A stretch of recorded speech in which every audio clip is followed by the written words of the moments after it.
James Charles, thank you, and thank you, America.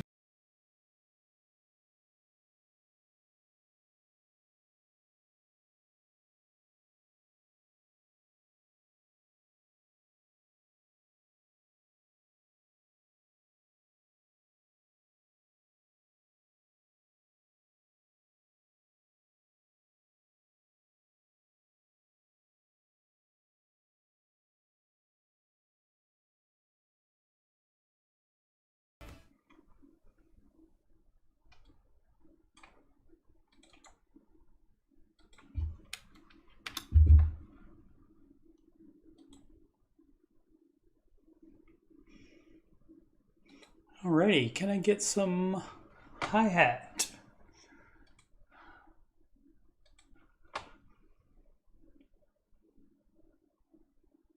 Now can I get some hi-hat?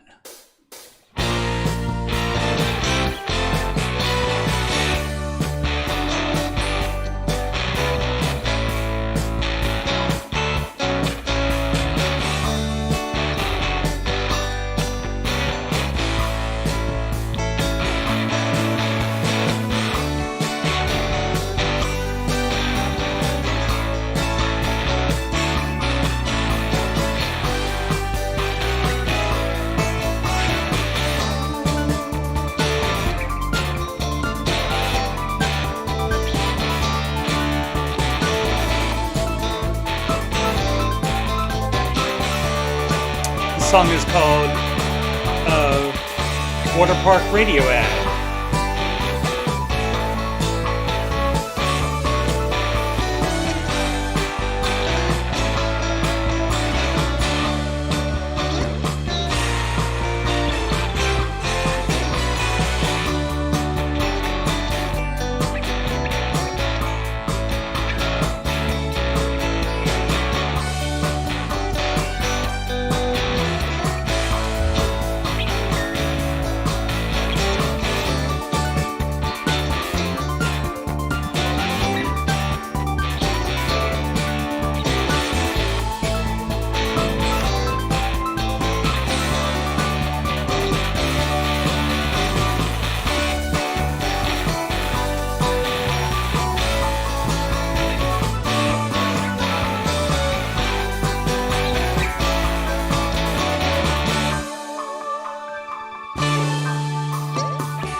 Welcome to the after show.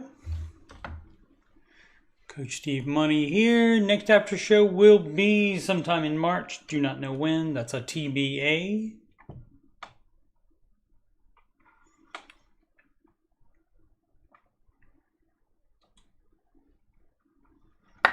Alright, once more, 3,000 watch hours. I'm at 3,200 today, and so it will be, seems like it'll be 4,000 hours before I know it. And so thank you very much to all the Okies, Baby Steppers, and anyone else. Thank you so very much. Once more, I am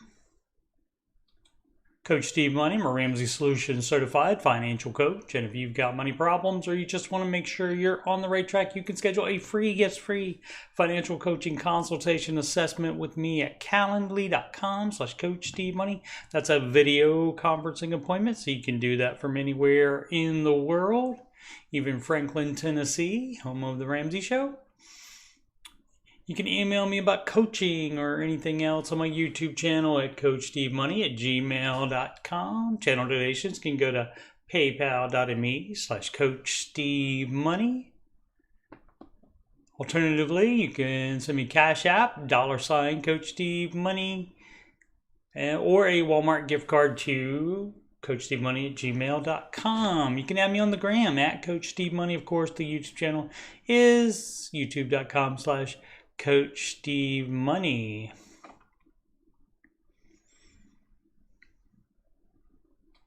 Alrighty.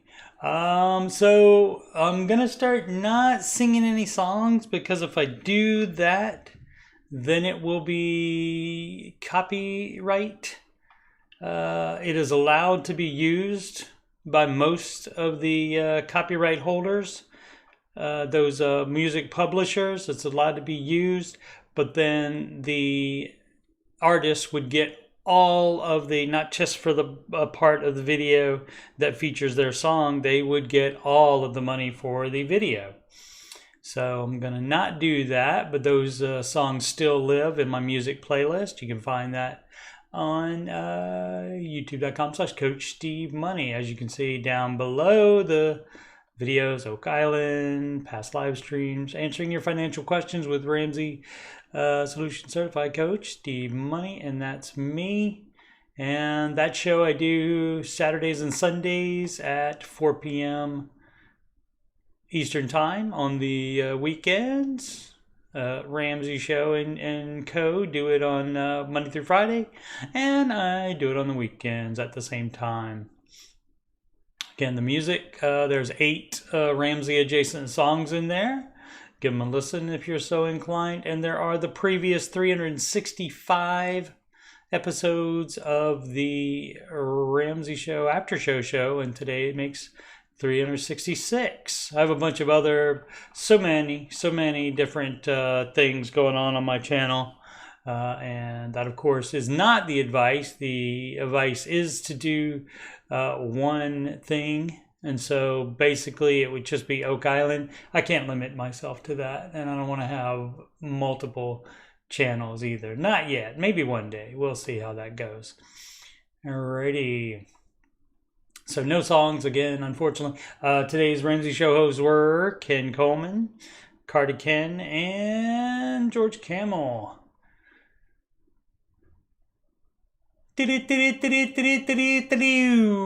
Market report, and I didn't have it scrolled up, so no trading today since it's a bank holiday, President's Day. And so this is where we left off on Friday afternoon. We were all negative. Let's see what the futures are doing. Futures are all green, so that is good. That is good. And right here, I don't even have to read the NVIDIA earnings are huge, and so they must be reporting earnings.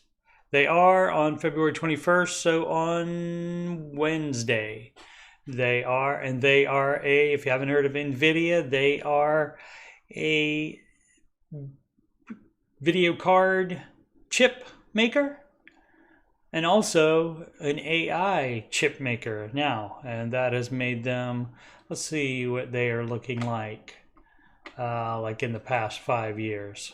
Yeah, so that's how that works when you are doing a new technology and then everybody wants it all of a sudden, and then you get that kind of rapid growth there. Let's look at the past year. Very nice. Year to date even. Very nice. Nice staircase there. That incline might be a bit hard to walk over though, but as you can see, so that the 1 year they are up 200, is that right? Yeah, must be right. 251.55%. That is a lot to go up in 1 year. And so that is excellent for them. And so they would probably be in just about any large cap and also S&P index fund as well, but managed funds are the better way to go for retirement because they can make more than the index, because for example they can choose to put more in NVIDIA and companies like that than the indexes do.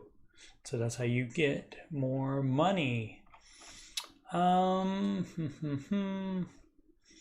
see if we had anything else. Oh no, we got another story though. This video I did this Wall Street Journal article I did a video for, and basically it's saying people under 40 saying that Dave Ramsey's wrong, and that's the name of the video. People under 40 say Dave Ramsey is wrong, and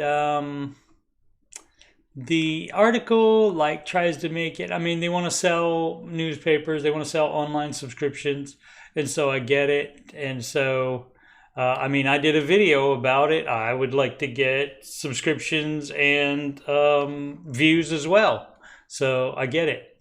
But it's saying young adults are rejecting the finance guru's advice to live frugally while getting out of debt.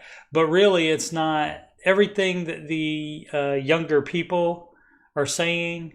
Older people, older than 40, say that same stuff about everything, about the not having debt. So you have to tell yourself no and not have anything. And just basically everything that people say when they don't want to do his steps and they don't think that's the right thing to do. And so it's not really a generational thing, was my takeaway from it. All right, one more story. We have from 9 to 5 Mac, we have Reddit user content being sold to AI company in $60 million a year deal. So interesting. I mean, I use it as well for free. I'm going to use it right now, but I don't have to pay for it. And also, the AI company, I'm sure, will have it all indexed and database searchable and so forth. And I don't have that. I just use the questions on, and I probably should go into /financial sometime to see what is going on in there, because that, I wouldn't expect to be even maybe 25% Ramsey-esque stuff in that, in /financial, but on the /Dave Ramsey subreddit, I do expect more to be Ramsey centric, and most of it is. So without further ado, let's do that. No show and tell today, but if you have any submissions for that, you can send that to coachstevemoney@gmail.com. For the next one in March. Again, I also do this with just doing the questions. I do that on the weekends, 4 p.m. Eastern Time, Saturday and Sundays. All right. Let's see. We got to go to, I think, 6 days back.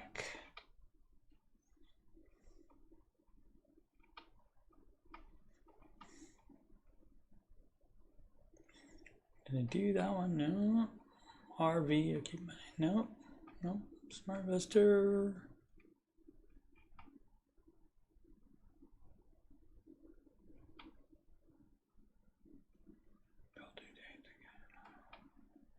What to do once I am debt free. And of course did I not sort by new? Oh gosh. Okay. I previously had done this scrolling down before the show, but then when I got to the page to use it, it had refreshed. So I meant to do that before I hit go live, but I forgot. All right, so it won't take much longer. Let's see, bill due dates. Just a bit awkward. Which one was I looking for that I was to lower payment? Should I accept a promotion? I don't really want cars. Did I do those? Yeah, cash envelope people. Yes, I did that. Okay, so let's start with that one. Honeydew. Let's roll out the baby steps here. Just to give a quick overview of them. Baby steps 1, 2, and 3. You do in order at one at a time. Excuse me.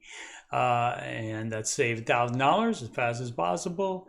Baby step 1. Then once you have done that, and not before, you pay off debts from smallest to largest using that snowball method. While you are still saving $1,000, though, you do still pay minimums on all your debt because you do not want to get behind.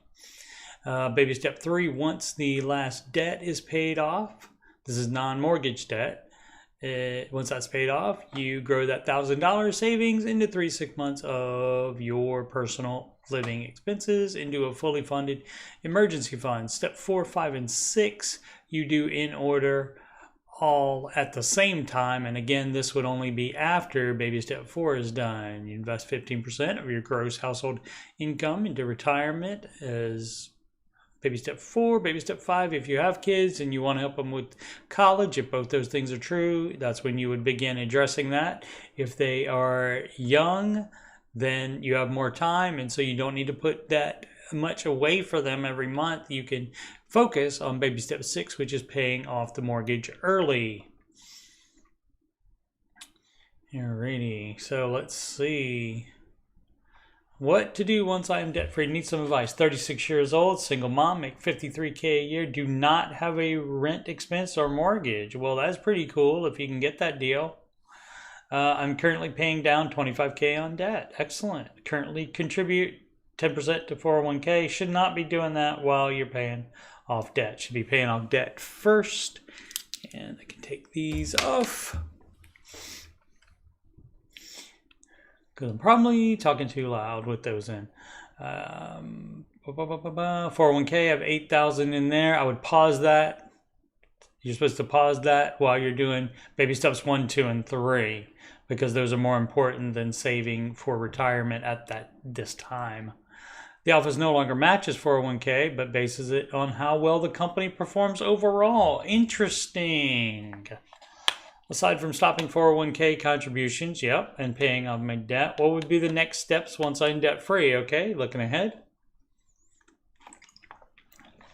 Should I put 50% of my income into 401K? No. How do I get the most bang from what I have? Well, let's see. So you don't have any. So until you decide you want to buy a house, you are a single mom. So you would be investing get that investing up to 15% of your income. And if there's no match, you should first open a Roth IRA and max that out before doing 401K.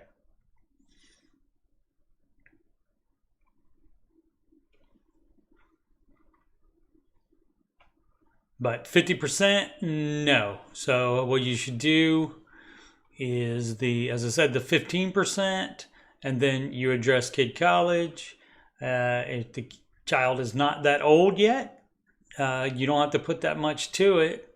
And then if you don't have no mortgage, you get to skip right to baby step 7. Then you're on baby step 7. The saving for the children's college, like that really doesn't end, until you send the kid to college and give them that money. And of course, they wouldn't need it all at the same time. So you may be able to get there depending on, let's say, 53K. I don't think you can make 26K a year and put it. I don't think so. Because even without a mortgage or rent payment, you probably have more expenses than that, I would think. But no matter what the percentage is, so what you would do is first, again, 15% of your gross income into retirement. You would address kid college, however much you need to start putting away per month. You can factor in the investment if it's in an ESA or 529 plan. You can certainly do that. But then basically, after that, since you have no mortgage, you're in baby step 7. So you would just do, basically for a while, you would just do the saving for kids' college and then invest more. So, but if you don't want to invest more, if you think you might buy a house one day, then you should probably start saving for it then if you think you're going to be buying a house one day. So some people want to be renters their entire lives, or maybe your housing situation is set for life, then if it is, then you don't have to worry about it. So it just depends on what the ramifications are of that in your exact situation. But again, yeah, you would definitely pay that debt off faster, and just don't stop your 401k contributions. But since you said aside from stopping them, I'm guessing that you don't want to do that. Alrighty, that's from Dark Light Hit Domi. Dark Light Hit Domi. Okay. Need advice, all right. Story I hear from Dave's show are always what I call rich broke people who have wealthy incomes but are broke because they didn't handle their money well. Well, that's the same as poor broke people. They didn't handle what money they had coming in either well. So I don't see that. Everybody always complains about that because when people that make $100,000 or more call in, everybody's saying they're calling in to brag and they don't really have any problems. That's because you're applying their income to your little amount of debt that you have. That seems a lot when compared with your income. And so as a percentage, the rich broke people have probably the same percentage that you do of debt, and probably more, because making more money, you can get into more trouble with debt. So, and not handling their money well, it doesn't matter what income you make, you can not handle your money well on any income. Anyway, however, I am broke, okay. Work 12, 16 hours a day, that's a lot, 7 days, great. I don't even come close to having the income of even the poorest income people I've heard of on the show. Is this a different country? I barely make $40K a year to feed myself and 2 others. What 2 others is what I would ask for.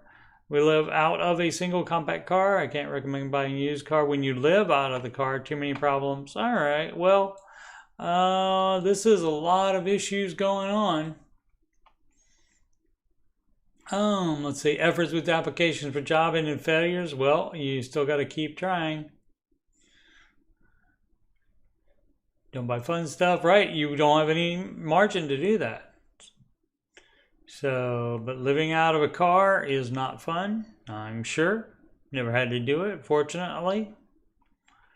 Haven't had any success in getting a better job? Well, you got to keep trying, or you'll just be stuck in the same pattern. You have to change that income amount. Can do things such as make magic rocks that glow from within when the temperature changes. Autistic, so my salesmanship is naturally horrible.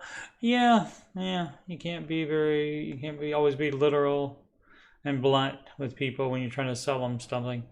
So I'm just wondering how I can get a business started with any chance of success. You could probably get a job making more money easier than you can get a business started, because you can't get any startup funding, because you're not supposed to either.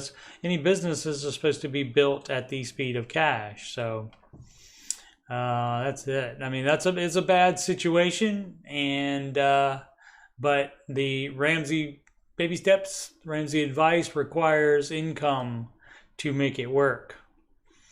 And so you got to get a better job. And you said 2 others. You didn't say my family. You didn't say my wife and child. You didn't say any of that stuff. So whoever the other ones are. So you definitely got things going on in your life that need to change. And if they don't, then your situation is not going to change. Very sad. How long is it supposed to take to pay off your debt? It's not a standard time. Illustrious Rents. Dave generally likes it to be done within 3 years.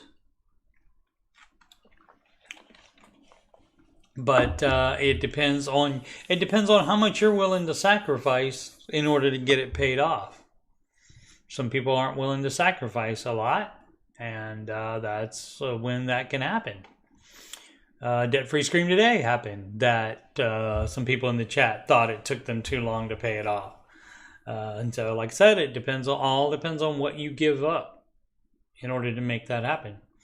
I'm starting the baby steps when I get my tax return back and putting the $1,000 in my emergency account and starting with the smallest card. Great. Also, If you have $1,000, so adjust your withholding so you neither owe nor get back a large amount of money. You want to be as close to zero with the IRS as you can. And the reason for that is you can do much better with the $1,000 divided by 12 each month than you can by giving the government a tax-free, by giving the government an interest-free loan. And then them giving it back to you. So you can do much better if you have it overall, because then you pay less interest. It also works for investing. You don't wait until you get $1,000 and then invest it all. You invest whatever you can immediately, because that has been shown to make more money. I have about $15,000 in credit card debt and $10,000 on my car. Sell the car. Maybe. Using the calculator for the snowball on the website, it looks like it will take me about 2 years to pay all that off. Is that normal? I would say that's probably normal, but you can also, let's see, currently work 2 jobs for a combined 60 hours a week and made about $94,000 last year between the two. How much? So if this is all $15,000 and 10, so it's $25,000 and you made 94. Cut some of those expenses, budget, and cut out things. Cut out things that you don't want to cut out. Cut them out anyway. So basically go down to necessities. Maybe a couple, like for example, here's a way to cut out. If you have 4 streaming services now, cut down to 1. Pick your favorite one and use that one. You're working all the time anyway, so you don't need one. One streaming service is good enough. And then you can watch stuff on YouTube, like the Coach Steve Money channel, and that's free.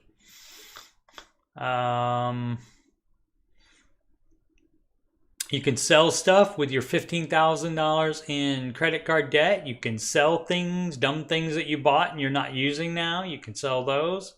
And depending on, let's see, $10,000 on the car, depends on what the car is worth. You can think about moving down in car. Depends on the age of it, what it's worth, what you could sell it for, that kind of thing. So you could knock some time off of that. Most people do get out of debt faster than they project, though.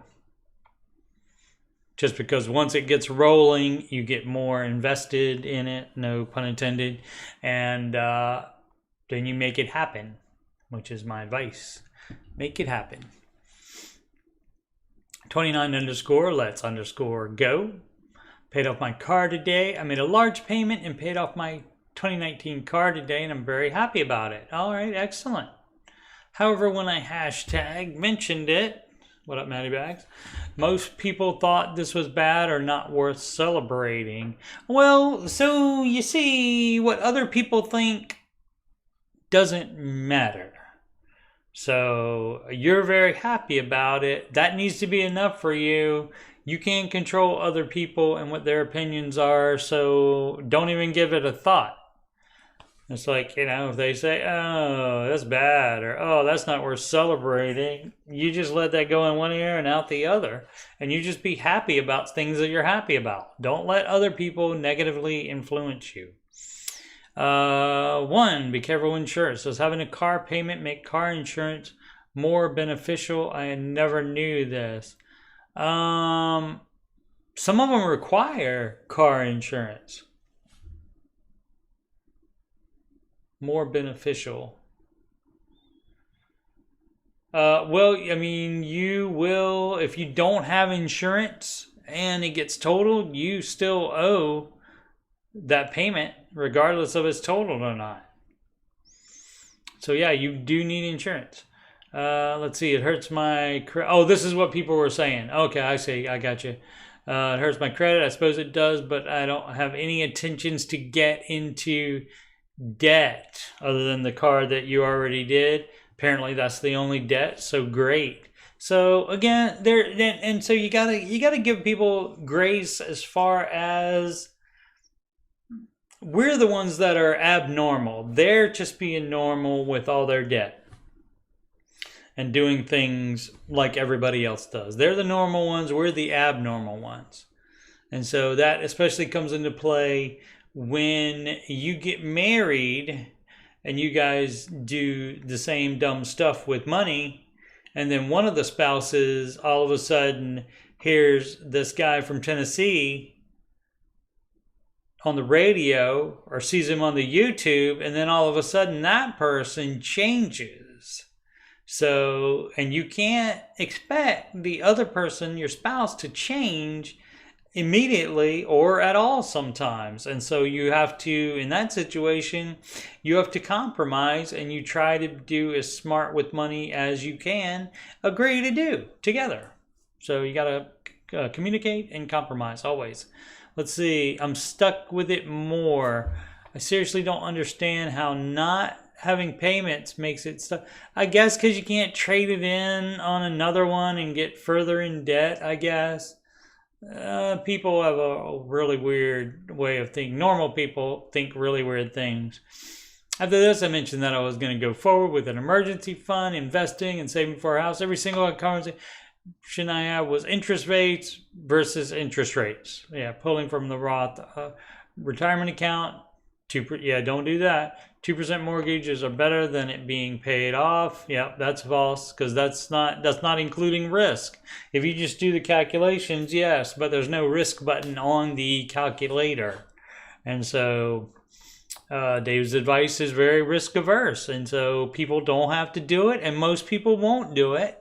You get that argument too. People will say, oh, well, if everybody did this, that would crash the U.S. economy. There's no danger of that. People do not like telling themselves no. So that will never happen. And people that do this stuff will always be the weird ones. It really makes me realize how weird we are. You had already written it even before I said it and saw it. When we prioritize peace, less risk, and no debt. Absolutely. We are very weird. But you know what you do? You embrace it and give it a big hug. Hello, weirdness. I love you. It's so damn normal to have payments and debate percentages. I can't tell who's crazier, LOL. Anyway, just wanted to celebrate a bit. Happy Valentine's Day and such. Yeah, this was from 5 days ago. Cool. Congratulations. That's the person that gets it. Z with the beard. Trading in my car with negative equity to lower the payment. Okay. So trading it in also. Okay, so this is not the way you should do that. You should sell the car private sale, and that way you'll end up with more money from it, even though you have negative equity. So if you trade it in, that's going to have the dealership involved, and the dealership is in business, you know why? Not to help you out, but to make money. So they are going to take a chunk of the money that you would be getting for trading in that car. If you sell at private sale, you will get more money for it. Same with buying cars. You buy from a private seller. You're not buying new cars, so you buy a used car from a private seller. And then again, it's not going to be more expensive because a dealer's involved. Dealer takes a bite, both ends of that. I know the goal is to get rid of payments altogether, but would it be beneficial to trade in my truck that I owe $37K on with a trade-in value of $31K? So I'm going to guess you can sell that for maybe $35K. And see, that's $4,000. I mean, even $1,000 would be too much. I would want to have that. So sell it private sale. And a payment of $660 currently for a vehicle where the payment is around $490, but will still last me the next 15 years. You don't know how long a vehicle is going to last you. You can't think like that because you don't know. Figure with the lower payment, I could still pay $660 and pay it off faster and put the $170 to another debt. Now, or you could pay it off. You sell it private sale. You get what you can get for it. And then if you don't have the money laying around to pay the difference that you have, the amount of the negative equity, Then you can borrow. Yes, this is a time where Dave would say you can borrow a few $1,000s, the few $1,000s that is different, and another couple $1,000s to get a junker car, a beater car. And so, you trading in a $37,000 loan for a $4,000 to $7,000 loan is approved, I assure you. I went through the training and everything. Certified. So yeah, that is how you do that. And then you don't have a car payment once you get rid of the $7,000 loan, and you pay that off as fast as you can. So pay $660 to that every month or more. Whatever you can do. Credit card debt. 917 Greenpeace says credit card debt. I have about $16,000 in debit of credit. I think they meant in debt of credit. That still doesn't make sense to me. Maybe English not first language. I have an option to take 8,000 of it. What do you mean? To take 8,000 of it. On a credit card transfer balance, 0 interest for 12 months, 3% transfer fee. See the 3% transfer fee? That immediately puts you into more debt. Or 18 months at 1.99% interest. And also the 3% transfer fee. What is best? What is best is just paying it off. Trying to go debt-free and credit card-free. Haven't used credit cards since November 2023. Great. Make about $21.50 after taxes a month. Okay, that's great. No, you just pay it off. No loan consolidation. No transfers like that, because each transfer is going to put you more in debt.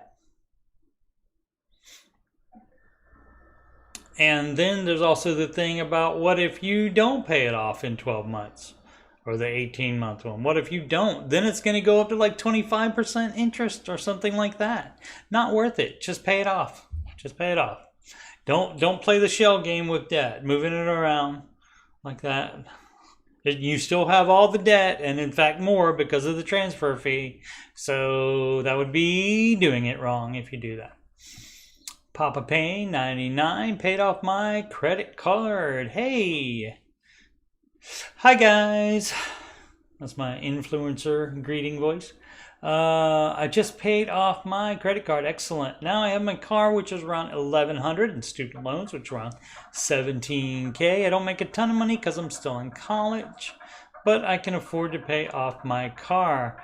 However, I wouldn't have a lot left over. I have the emergency fund for baby step 1. Paying off the car would leave me with around $1,500. Well, that's still $500 over the amount of baby step 1. So I feel like I might be taking a big risk there, especially if something goes wrong. Should I pay it off? Yes. Or maybe I could give it a couple months to save up a little more money. No. So baby step 1 says save $1,000 as a starter emergency fund. It does not say, and keep adding to that while you're paying off debt. It does not say that. You don't do that. So that would be doing it wrong. Just $1,000. And people always say, oh, that's not enough. And Dave says it wasn't enough 30 years ago either. But that's the amount.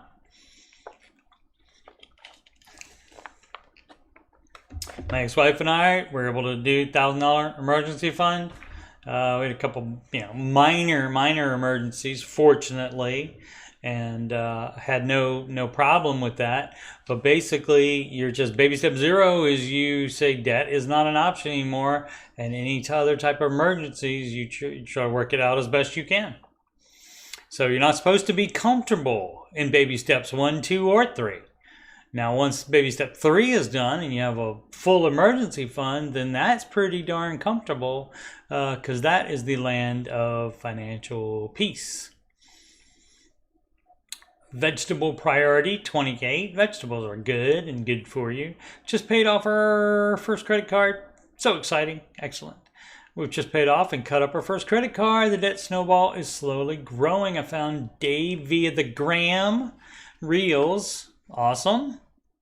You know, internet is awesome for stuff like that when you can find good advice like that, or personality that you enjoy listening to, that kind of thing. But it's also full of bad advice as well. Let's see, and it's truly an answer to prayer. We recently had a conference at my church, and I prayed for financial breakthrough. Not 2 days later, I was hooked on Dave's show, and I've been listening to past episodes constantly. Me and my wife and I have sorted out a budget and watched it daily. They sorted it. And we're very motivated to get the rest of our high interest debt paid off. I look forward to posting more success stories here. Excellent. Looking forward to reading those. Who was that? Let me try.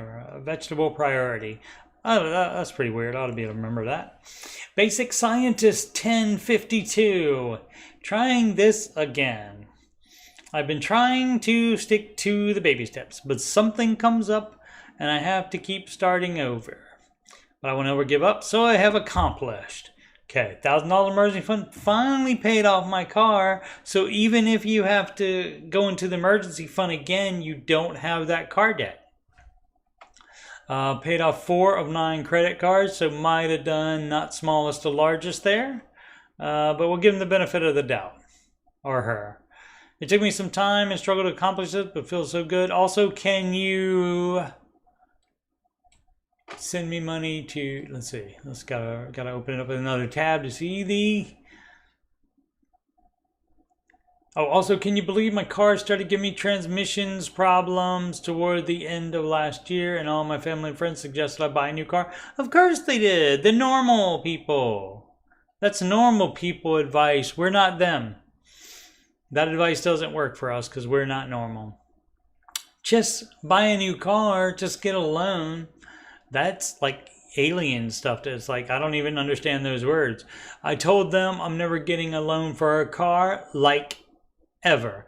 So in January, I got a recommendation for a good transmission shop, and the car drives like new. Excellent. I'm glad I just didn't succumb to the pressure of a new car. Yeah, so, you know, I mean, what you can do is you can look at Dave's advice and his millions of documented success stories, and then you can take a look at what the finances are of the people telling you that bad advice to buy a new car, and then maybe that'll help you out. But you already did that yourself, so it sounds like you might be further along than you were before, and so that's excellent. Heavy is the crown, a frequent poster. Maybe tip 2 Flair. Thoughts on bill due dates and cash flow. Hello. I'm trying to figure out if I should make my bills all due on one day or within a 1 week period, as right now all the bills are scattered throughout the month and sometimes cash flow becomes an issue. What have you guys found works, and does Dave have any recommended method? You should do it the way that would work better for you. Like, for example, if you had some situation where you get paid once a month and you want all the bills to be due like the week after that so you can pay them, then that's fine if that's going to work best for you.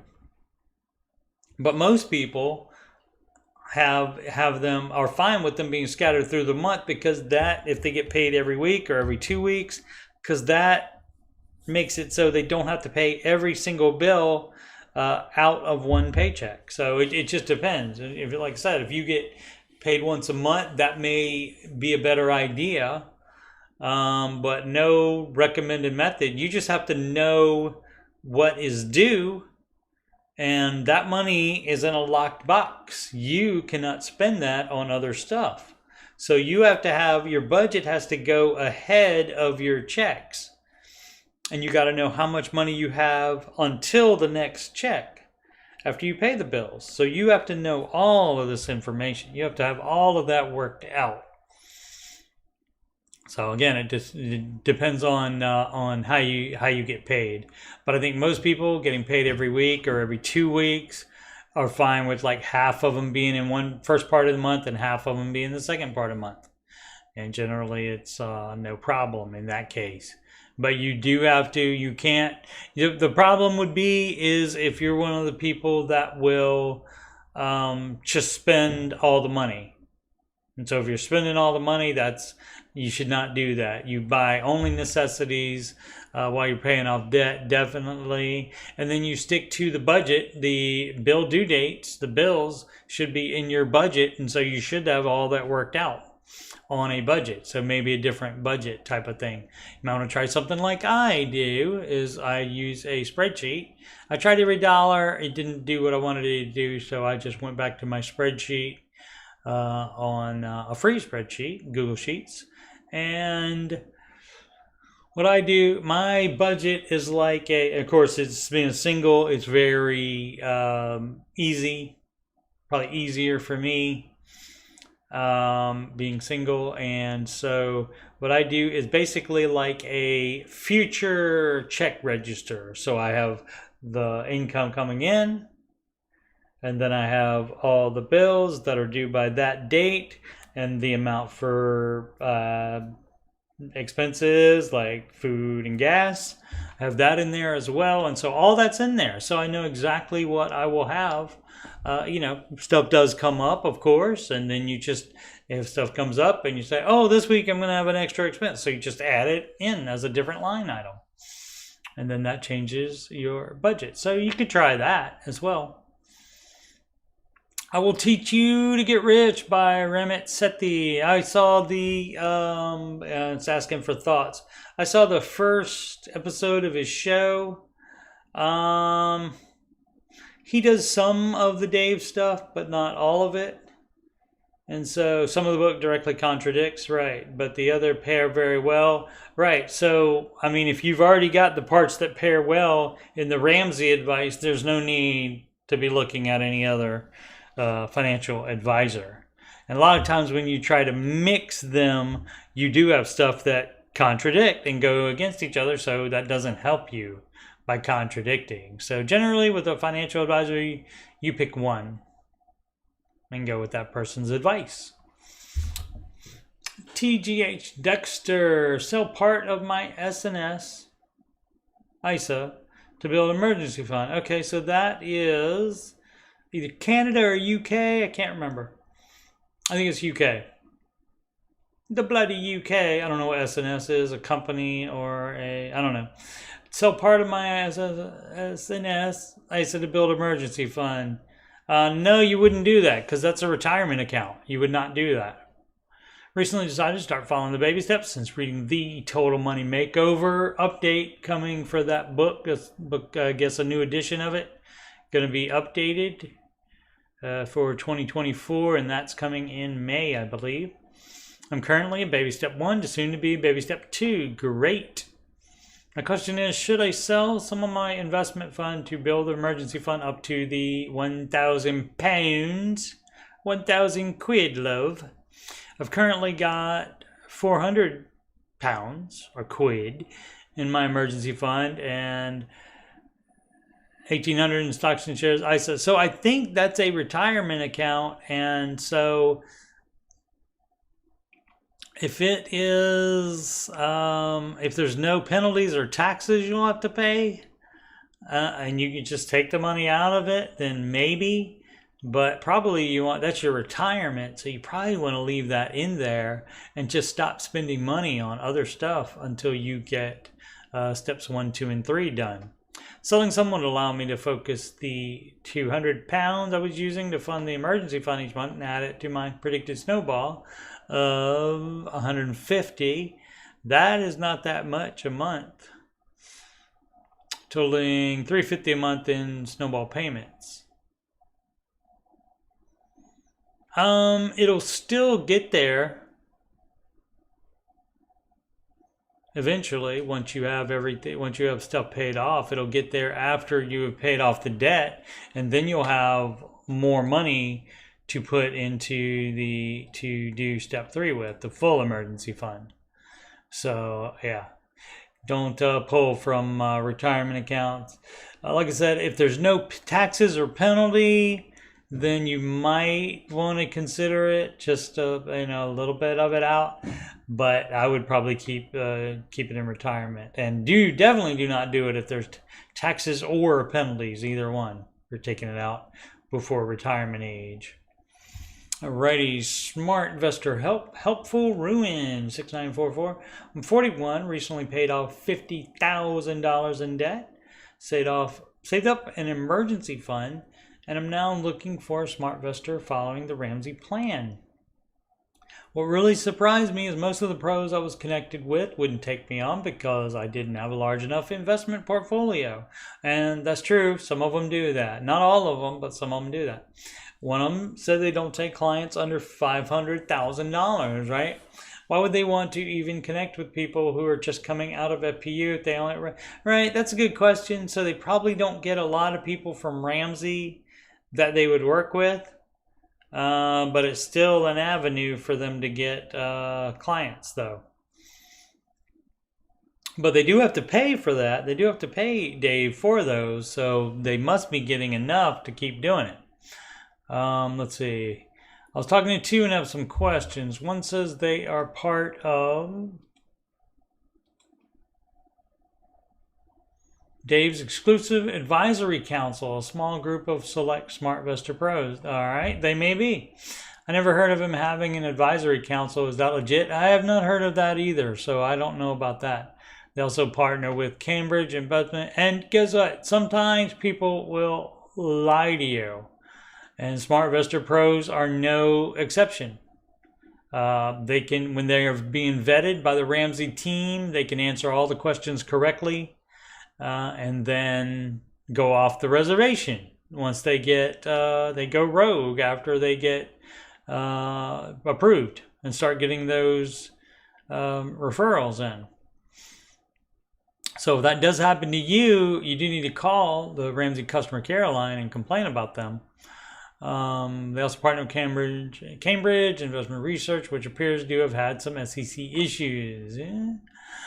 Well, that's the way it goes. They want to liquidate my rollover IRA. I have a separate 401k and convert it to a Roth IRA, investing in the 4 types of mutual funds, which sounds good, minus the amount of owing taxes next year. Any advice? Yeah, if your IRA is not in good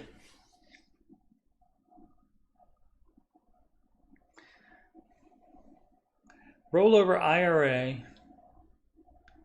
to a Roth, because there's going to be tax because the IRA, you didn't pay taxes ahead of time, I guess.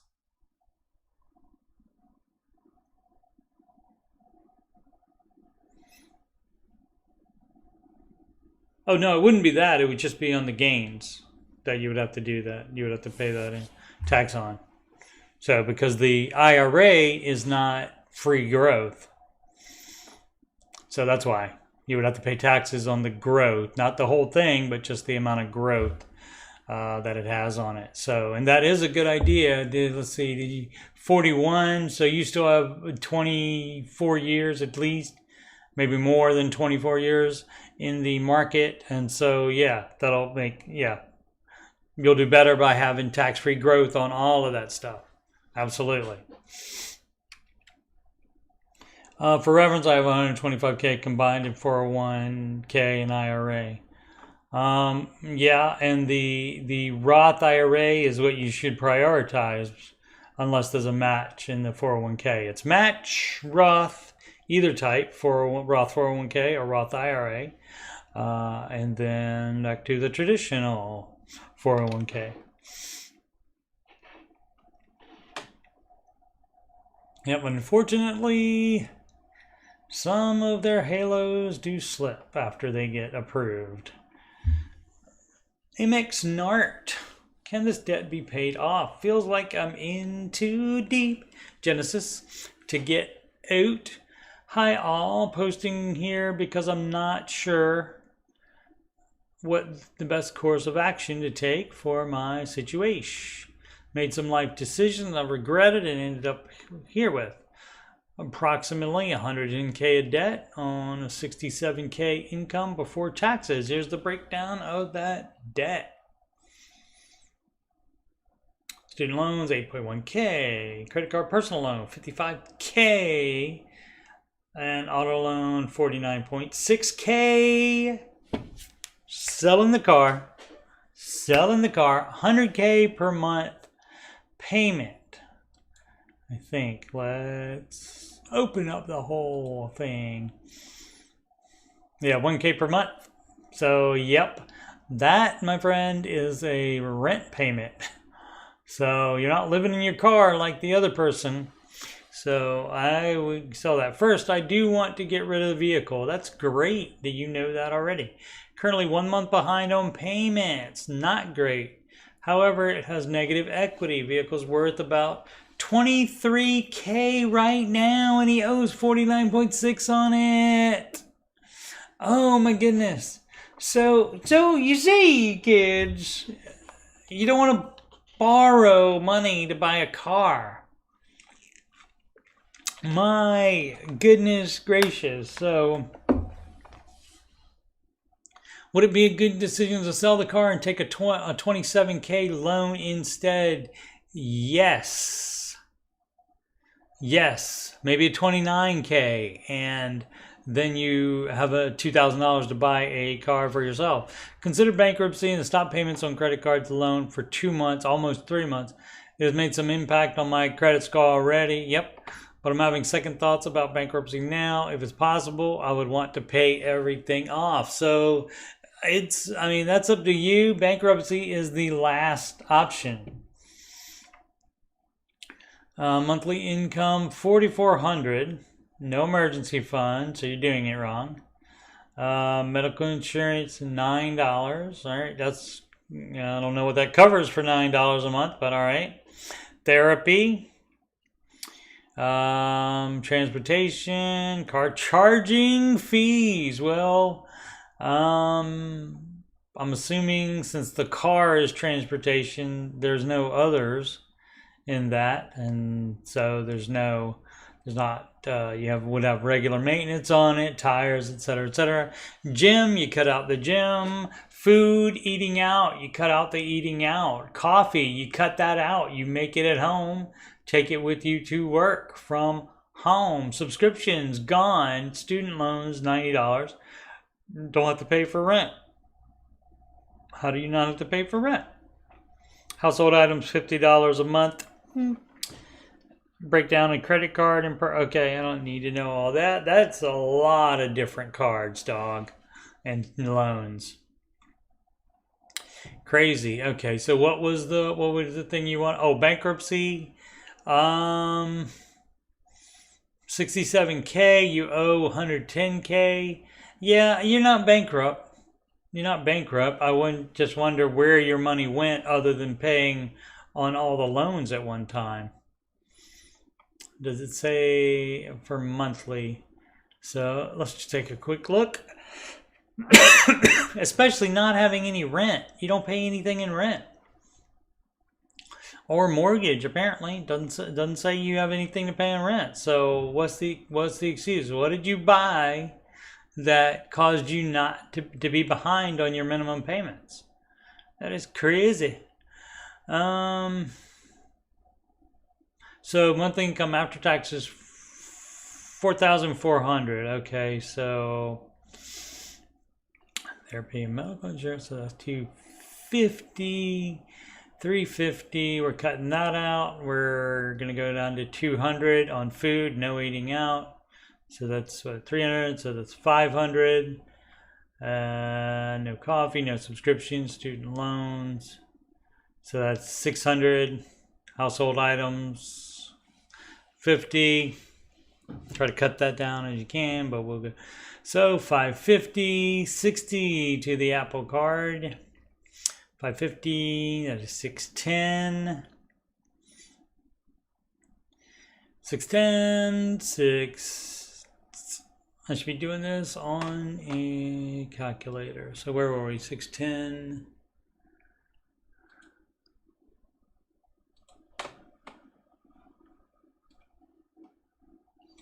Okay, so 610. Sorry about the delay. I know this is not good radio or YouTube, but I'm just curious to see where all the money went. So where are we at? 610. $610 plus. So I mean, that's not bad for expenses, and that is low because of no rent or mortgage payment. So why can't you make these minimum payments? Let's see, plus 30, whoops, 610 plus 36 plus 53 plus 55. It does all add up though. Plus 68. Didn't want any of the cards to feel left out. So now student loans, 192.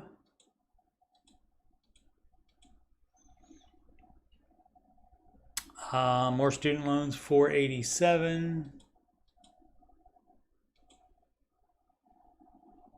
PayPal. Okay, I'll go over I'll do the interest in a moment. Just for fun as well. PayPal, $85. Don't borrow money from payment platforms. That should be just something you use to receive money or buy stuff with out of your checking account.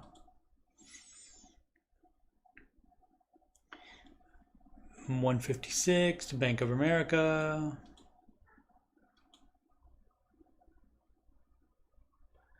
$150 to Best Buy. You can, whatever you bought from Best Buy, you can sell it.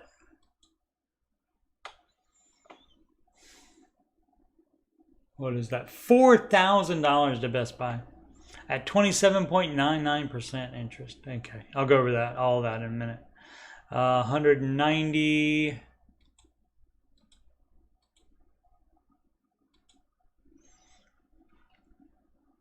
That is one FB USA. I don't know what that is, if that's student loan. Another student loan, 90. Okay, so we're not going to come up anywhere near what he has. So this is 2172, and granted, I mean, even if you add back in the what I took out, I took out for gym. So 28, we'll call that 30, and coffee is 80, subscriptions 105. So another 105.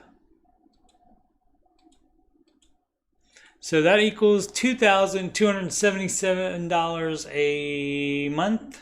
So why do you have to be behind on any of those? So that's not even half of your income. So anyway, so just to let you know what the breakdown is in the interest payment. It doesn't say on some of the student loans what the interest rate is.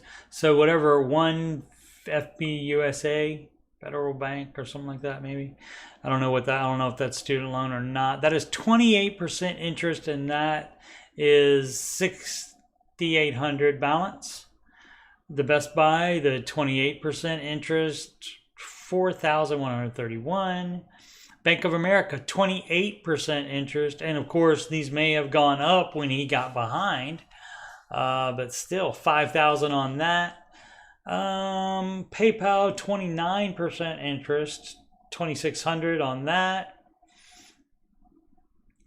Doesn't say the other, this student loan is $18,781. Another student loan, 17.9%, $9,500. 30% to Citi, 1914. 29 to MX Blue Cash, that is $2,007, and that's a financial relief program. Guess what? It didn't work. MX Delta, 30% interest, $2,000 financial relief program again didn't work. Amex Gold 28% interest. $1,200 financial relief program. And so those financial relief programs are not working. And a financial relief program, by definition, would not have over 25% interest each. Chase, let's see, 27 to Chase, 28%, and 985 balance. I think we found the low thing in the snowball. No, there was an 85. No. Yeah, no, that's the one. Everything else is higher balance than that. And the Apple Card, 27% interest, $16.91. Why would you do that? Why would you do that? I counseled somebody one time, and they had, I think, $100 on an Apple Card at 27%. And I was like, that's crazy. And advised her to pay that off, which she did. Because it was just $100. Why are you leaving that out there?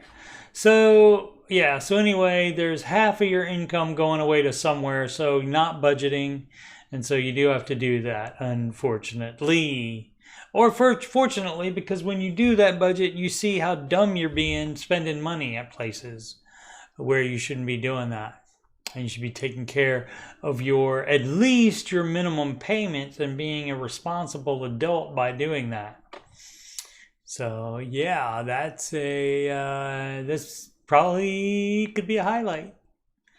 Not a short, obviously, because I spent way too much time on it probably for some people. But I was just curious about all the interest. And that is a lot of interest per month. If I could do it very quickly, or had a producer or something like that, I would have asked them to get the total percentage, the total interest that is on developing each month. Finding pitiful, 3-4-23. Buy RV as home or keep money in stocks. How about neither of them? I'm going to go ahead and say neither of them. Freshman college student, built a portfolio worth around $15,000 over high school and summer jobs. I'm wondering if I should keep that in mutual funds. If it's in a brokerage, you can get rid of them. Keep that in mutual funds or purchase a trailer to live in. My parents helped me pay for most of my expenses, so this isn't exactly necessary, but I want to take some of the burden off of them. All right. Freshman college student, I mean, you can give yourself a break until you're 20 maybe, and just live at home. I mean, Dave is all for adults moving out, and so that would be 18, and so probably as a freshman college student, unless you're a genius like Sheldon or something like that, where you go to college when you're 14, then that may be different. But if you're 18, then you can go out on your own, but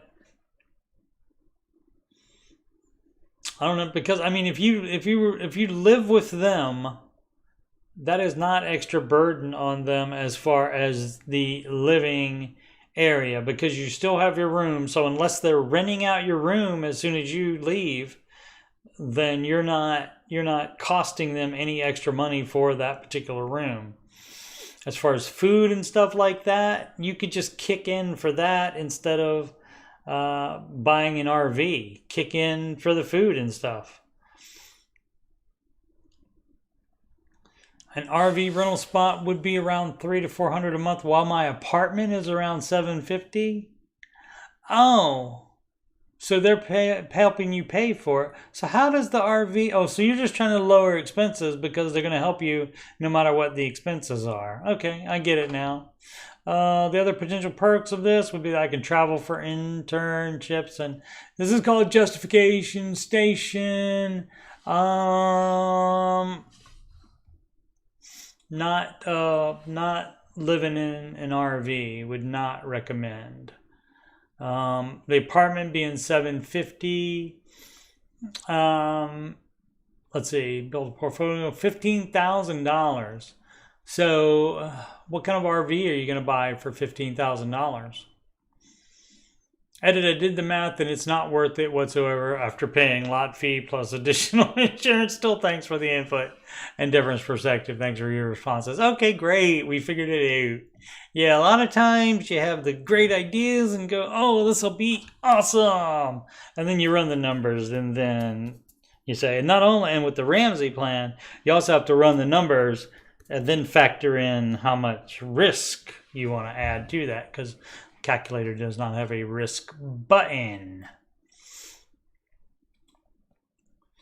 Alrighty. Single young man, what's your weekly grocery budget? I'm single, not young though. Curious what you're spending per week, month. I try to keep it. Let's see, week I go about 40 a week, so that's 40 times 4, so it's like 160. Sometimes like on holidays and stuff like that, I budget more, so that can be like 200 for things like that. But like normally, yeah, like 40 or so per week, so 160 a month. Where's X? Just made my final student loan payment. I just made a large payment of $22.17 to be done with my student loans. Excellent. Now I'm just waiting for the payment to process. I can't wait to be done with them. Baby step 2, flare. Maybe baby step 3 coming up as soon as it processes. Maybe, because student loans are often people's highest debt and would be last on the debt snowball. So excellent. Congratulations. From the west side, wiggy wiggy slash yo yo bang bang. 3906. Paid off my car. Great. Hey guys. Hi guys. This might be a stupid question, but I just paid off my remaining car balance, $78.50. Is there an actual benefit to paying off the car early or not? Yeah, you don't have to pay the interest on it. Unless you have one of those loans, they do exist, where they write in all the interest. So if you, regardless of whether you take the time to make all the payments or you pay it off early, you're still paying all the interest. But normally, by paying it off, then you're not paying that 3.08% interest. He writes later. My wife and I had the money to do it, so I'm not stressing about the money aspect. Just wondering if there's an actual benefit to doing it. Yeah, just like all debt, there's a benefit to doing it. It's financial peace. You don't have to make that payment anymore, and you're not paying the interest on that anymore. Should I take money out from my emergency fund for possible taxes owed? That is not really an emergency. And also, you have, what is it, February now? You still have 2 months before you need to file. So try to cash flow it.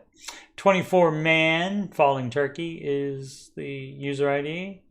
Would you describe this an emergency? No, Dave does say put them first in the debt snowball.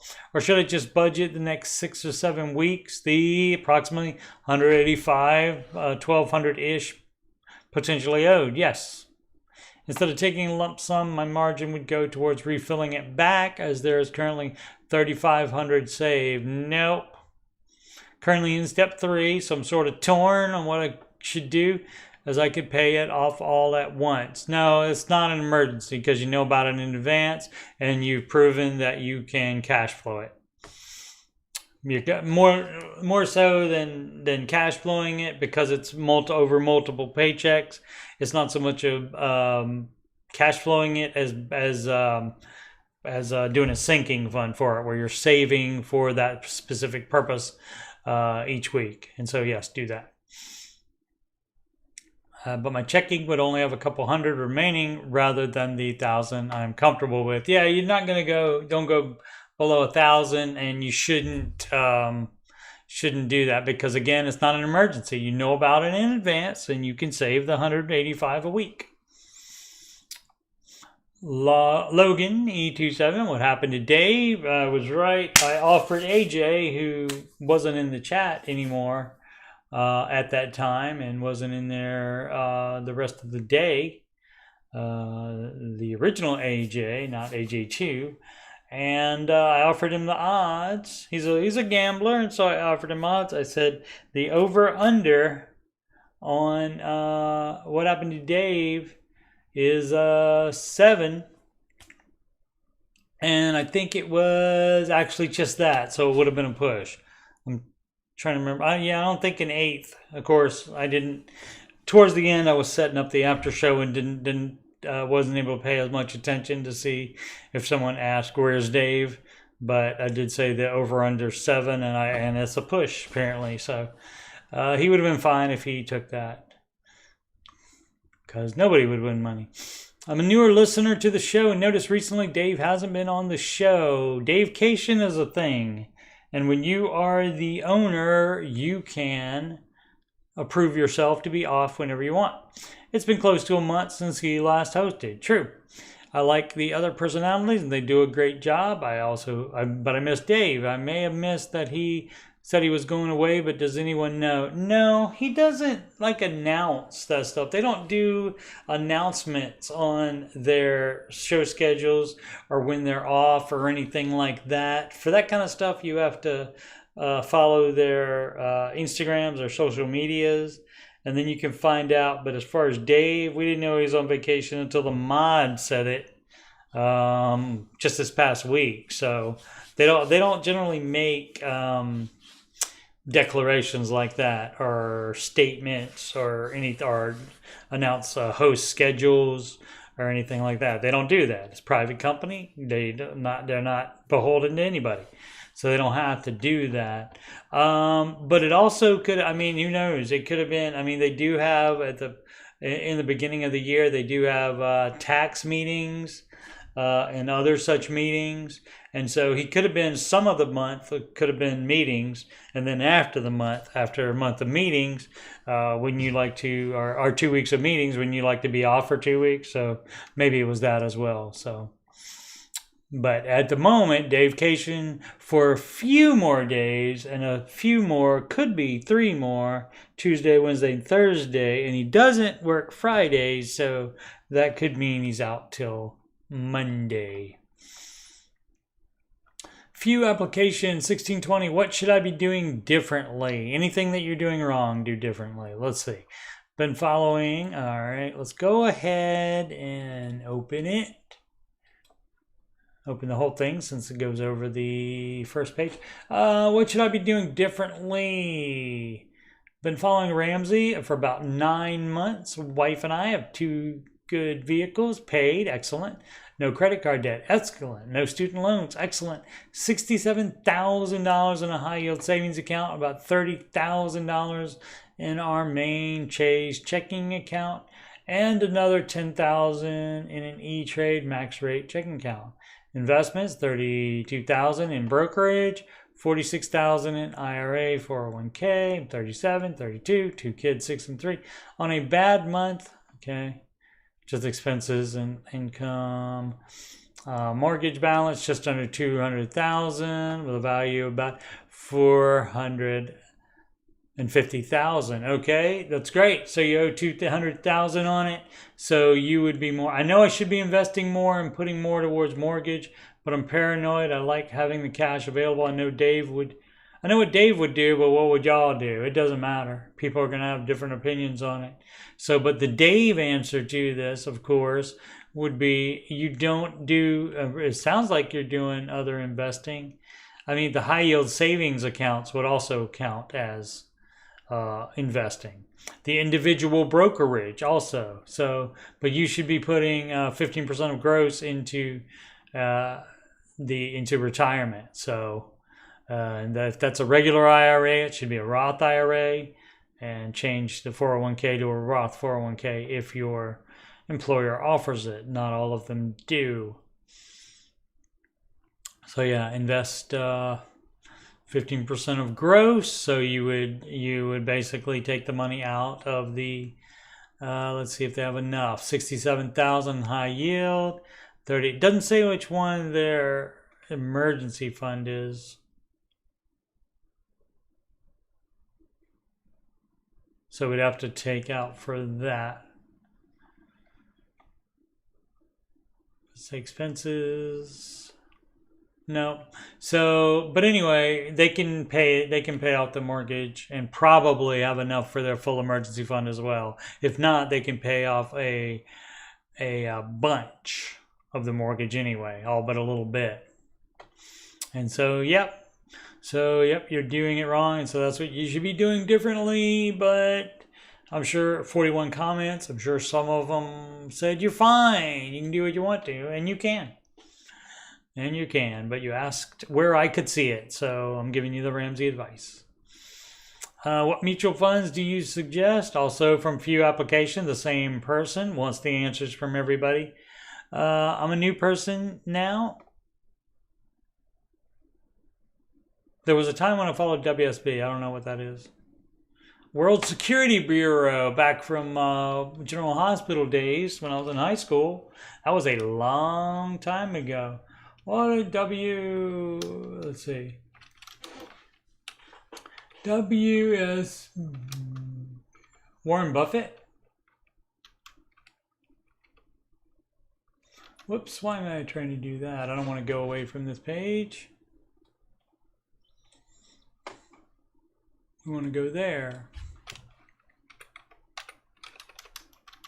WSB.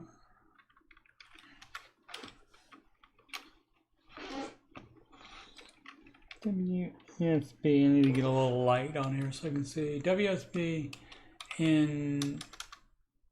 Oh, is it a Reddit? Looks like it's a Reddit. Wall Street Bets. Okay, got it. Got it. Got it.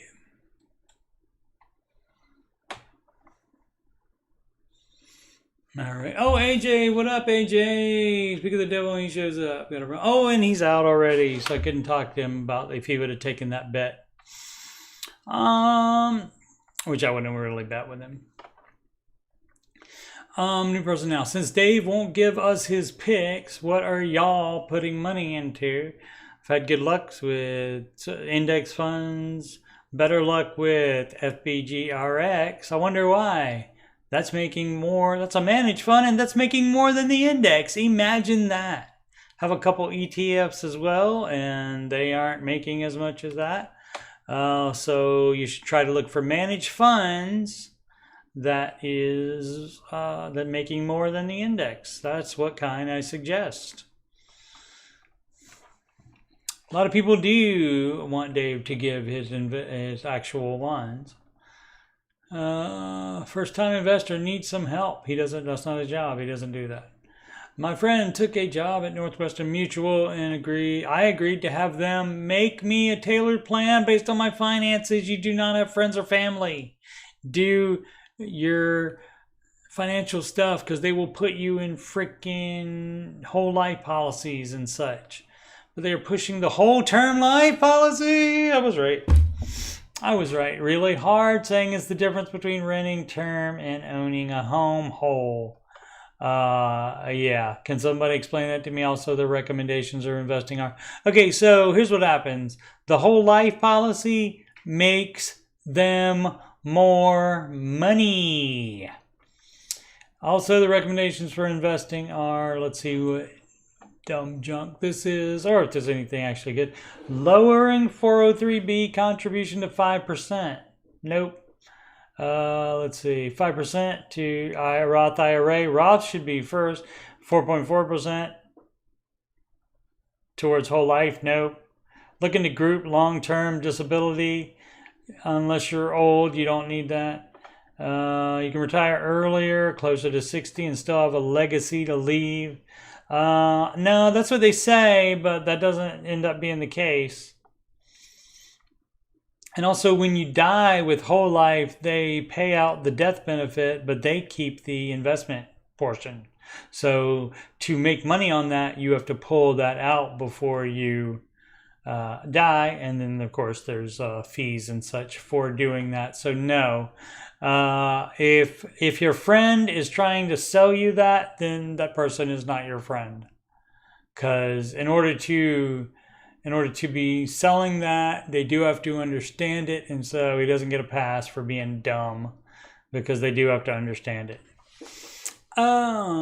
Imaginary role. 3958, debt free. I paid off $40,000 in student loans. It was not easy, but there is nothing like being debt free. Long story short, I made some very unwise decisions and got into day trading. And it became an addiction that was very costly. Took out $30,000 of student loans and lost everything. Oh my goodness. Emotionally, physical, and spiritually devastating, I bet. In addition, I had 4K. Fortunately, I just got addicted to World of Warcraft and Rift. And so that didn't cost me nearly that amount of money. In addition, I had 4K in undergrad loans and 6K in credit card debt. In the midst of it all, my dad passed away. Most amazing, godly person, pastor I had ever known. In the midst of that painful loss, I was broken, lonely, tired, and hopeless, I'm sure. Let's see the rest of it. I had all my hopes in the wrong place. Day trading, right? Most day traders, most of them don't make that much money. There's only a small percentage of day traders that make especially significant money. So just investing yourself like a regular person and not like a day trader, you can make more than day trading. As in Luke 15, I felt like a prodigal son, and yet God redeemed my foolish actions and had open arms when I finally surrendered to him. Excellent. I'm reminded of Colossians 1:13-14. He not only welcomed me home, but redeemed what was broken. For the person that might need to hear this, surrender to God and know that he can and will redeem your life. But it starts with surrender and doing things his way. It's hard, but worth it. God bless. Excellent that you turned that around, sir. GE 3K speed. 50% down payment or keep saving till 100%. Now that is your choice. Mr. Ramsey is fine if you get a mortgage on a house that you are living in, and also it is the mortgage payment is 25% or less of your take-home pay. And so that would be up to you. Obviously, the saving till 100%, that would be the best case scenario. Then you don't have to take out any. I'm looking for a 500K. If I'm looking for a 500K house, this might just be a theoretical discussion here. A 500K house and have 250K saved. Should I use that for a down payment? Or should I just buy a 250K house and start to build equity? Or keep saving to buy it outright and be debt free? Not taking a loan out at all would be the Ramsey advice. But if you get a mortgage, that the payment is, again, 25% of your take-home pay, then Dave will not yell at you for that. Now, the problem is here, you say, if I'm looking for a 500K house and have 250K saved, should I use that for a down payment or should I just buy a 250K house? Now, if you are satisfied with living in a 250K house, why are you looking for a 500K one? So, I mean, I guess if that's okay with you, if you can stand to live in just a 250K house and build equity and then trade it out later in X number of years, but you should be in a house, I believe it is for 5 years, he suggests. Otherwise, don't buy it if you're not going to be there 5 years. So I feel like that is just a what-if scenario, not an actual scenario. Alrighty, let's do a couple more. We're at the hour-and-a-half mark now. Let's do a little bit more. Ken and George did 3 hours on the radio today. 2 hours of actual content. And so I can at least do an hour 45.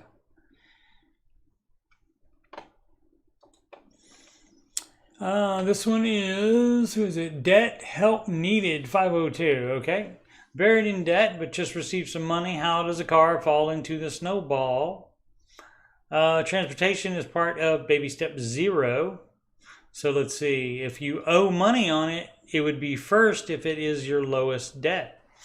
So let's see, we have lived way above our means for far too long and reached our breaking point. Excellent. The breaking point, excellent, not the living above your means for far too long. We're deeply in debt with credit cards, cars, and a camper. We've decided enough is enough and are ready to baby steps our way out of this. Excellent. We have recently come into around 30K and are unsure of the best use and how the baby step handles a car versus high interest credit debt in this situation. If you already have the car,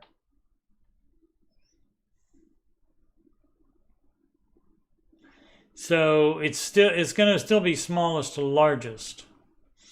And this person has 7 credit cards that are higher amounts of debt than the car.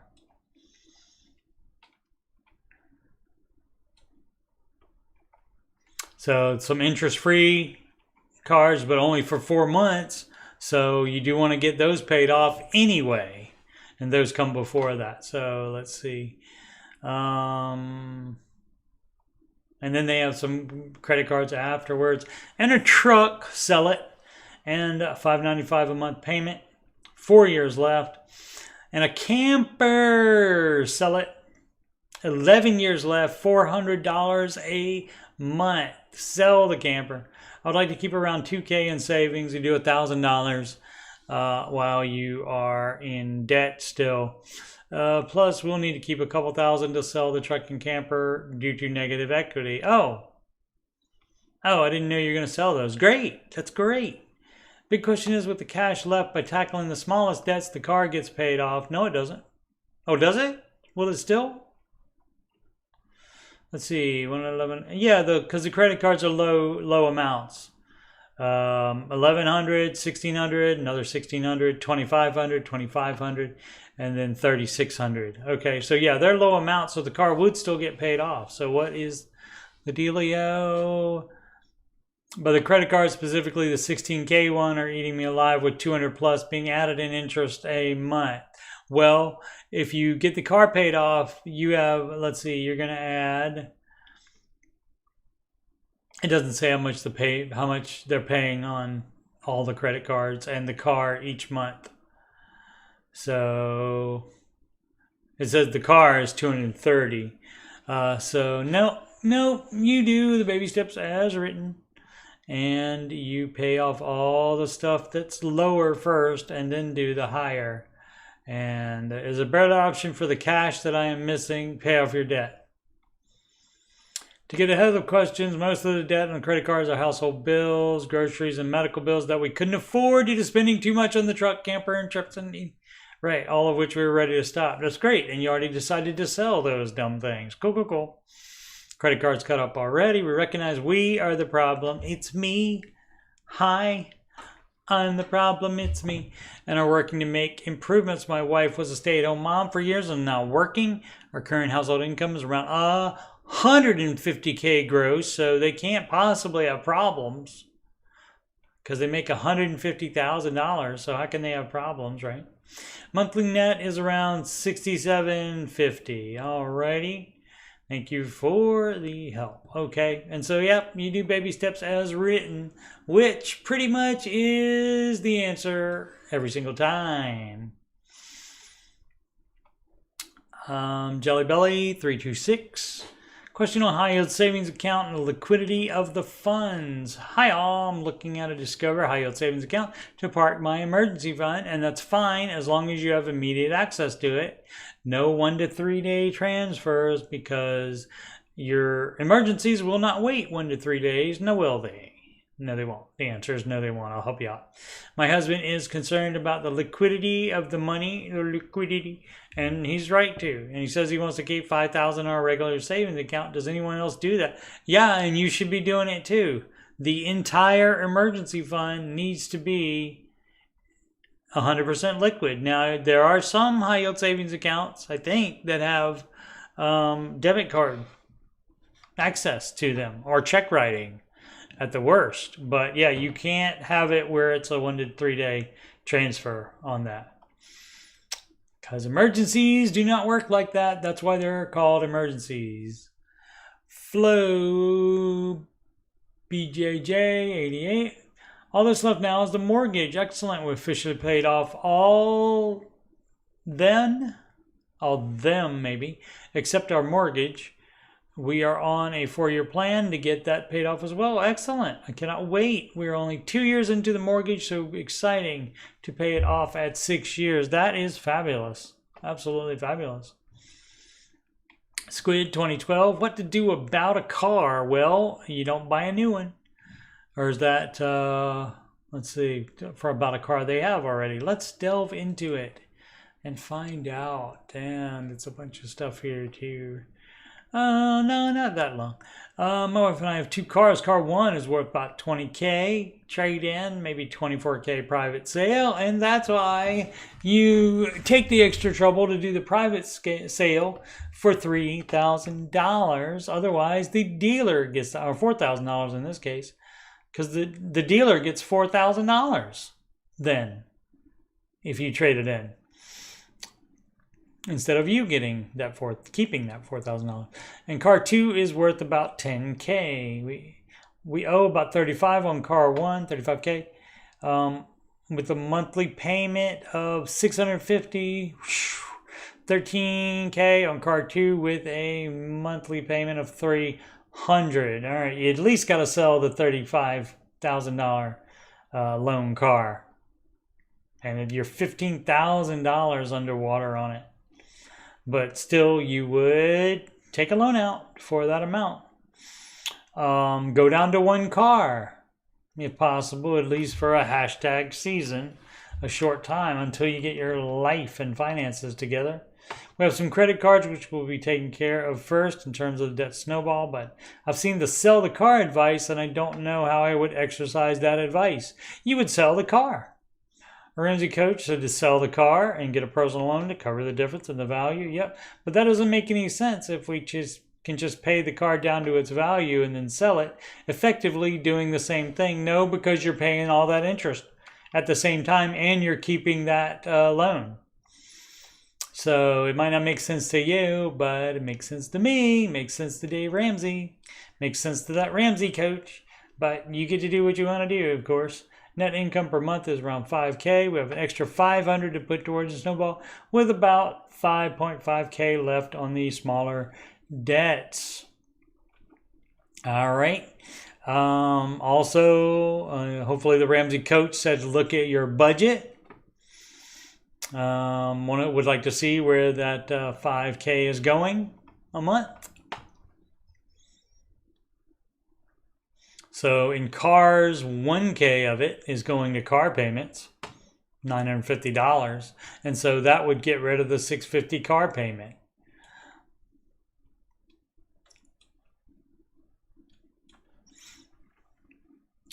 All right, let's do this one and then we'll call it a stream. Reddit Tool. Tui. It looks like, what's that rat's name? Ratatouille. I get it. So it's Ratatouille. Nice. It's even like a mouse looking avatar there. Very nice. New to Dave Ramsey. I am brand new to Dave Ramsey and saw the baby steps the other day. 26-year-old man, single, have $70K salary, have $45K in retirement, debt-free. So I guess I'm on baby step 3. Yes. Which baby step is saving up for a down payment on a house or condo? That would be baby step 3B. So you would get your full emergency fund. And if you're going to buy a house, you do want that to be at the 6-month level of expenses. And then 3B after that is doing a down payment. 45K in retirement. If you want to save up a larger down payment faster, you can not be in the market for 3 years. You can stop retirement investing. It's up to you. The balance between 3B, which is down payment, and 4, which is retirement investing, that balance is up to you for 3 years. And then after 3 years, Dave wants you to be back at that 15%. for that. Currently, I have 12K in savings for context. So that's personal decision. And that is one of the few things. And so do take advantage when you get to do exactly what you want to do as far as this or that. And as far as determining percentages that you put to stuff, I went on the baby steps. If there's an option for you to make your own personal decision on it, then you can, you should take advantage of that. Alrighty, so more of me, wrong one. More of me on Saturday and Sunday, answering more of those type of questions from the Reddit. Again, thanks for 3,000 watch hours. Much appreciated. Thank you so very much. Oh, I didn't have it all the way up. There we go. That's what I meant to do right there. So it looked better. 3,000. Thank you so much. 3,000 watched hours in the past year. Well on my way to, and it just turned to that like a couple days ago, and now it's at 3,200. So I'll be hitting 4,000 before you know it, and then that way, that's when I can start getting some bags from views. Right now, I can get the sticker money and super chats right now, and that's part of the baby monetization. But for the real thing, again, that's 4,000. But thank you so very much for even getting me to 3,000.